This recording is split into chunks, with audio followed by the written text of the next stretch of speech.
trying to break the scissors too? No, I thought they came out today with a real purpose. We got better today. They practiced hard today. They come out and I think yesterday helped us. So we got them out of yesterday. We had 2 days off. We got them out of yesterday and got them going again. And today they came out with a purpose and worked hard.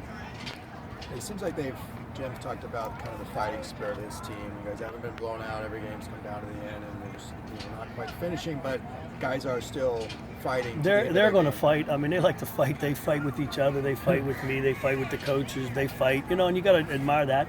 And they hang in there, and that's what you got to have. And we'll get it turned around.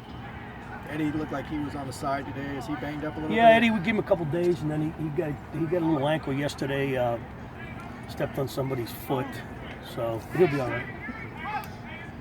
What kind of a leader, and what does he mean to the team, Jayon Brown, this year? I think one thing about Jan, we ask him to do so much, and he does it so well. He comes out every day with I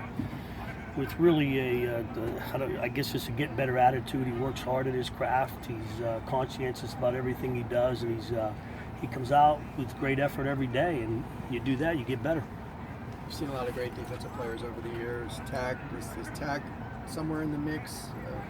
Yeah, I'm not real good. I don't try to compare people because they're all different. And I figured the one time I did compare people, my buddy called me and said, "How could you think he was better than me?" So I don't know. Because as soon as I say something, there'll be calls coming in, They'd always say, "Oh, can you compare the linebackers you coach?" No.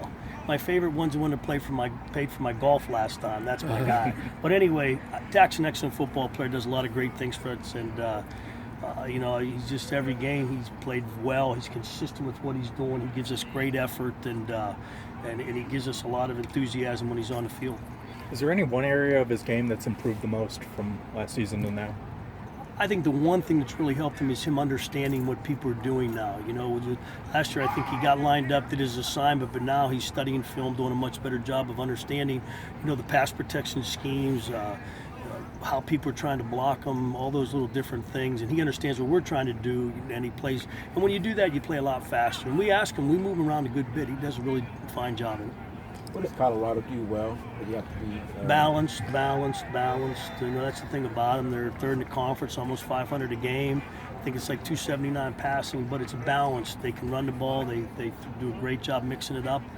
It's a tough challenge for us. We're well aware of that, and it's just we're gonna have to fight our tails off to get a win. You guys eager to kind of show what they can do after that last game, the run defense particularly? Yeah, that's one thing. When that happens to you, you kind of get back down to the basics. But make no doubt about it, Colorado will be a tough challenge for us. They're a very good offensive football team, and we know that from last season. They're going to give us some problems, and we're working through it. The fact that Tak can move around a little bit, what kind of added value is that going to give him at the next level? Well, I think the one thing about him, it just depends on the next level what type of scheme they want to play him in. He does have the ability to get bigger if you want him to be a defensive end. If you want him to be an outside linebacker, you can drop and play some pass coverage too and rush the passer. How much does it help him that he did play inside last year, even though that's maybe not where he belongs, but it's still... Yeah, I think it was a big help to him. We put him in some tough situations last year on those tackles and 4 techniques. I think he was only about 244 maybe last year. So he learned how to get in there and really, get involved in that game. I think he likes a lot better on the outside than being in there, but it's helped him a great deal. The only time in football, when you can play a lot of different positions, it helps your game. Nate Metters, what's his status? Was he out here practicing today? Yeah, Nate did practice today. I know they're very optimistic that he'll be able to play, but very cautious how much we're using. Good.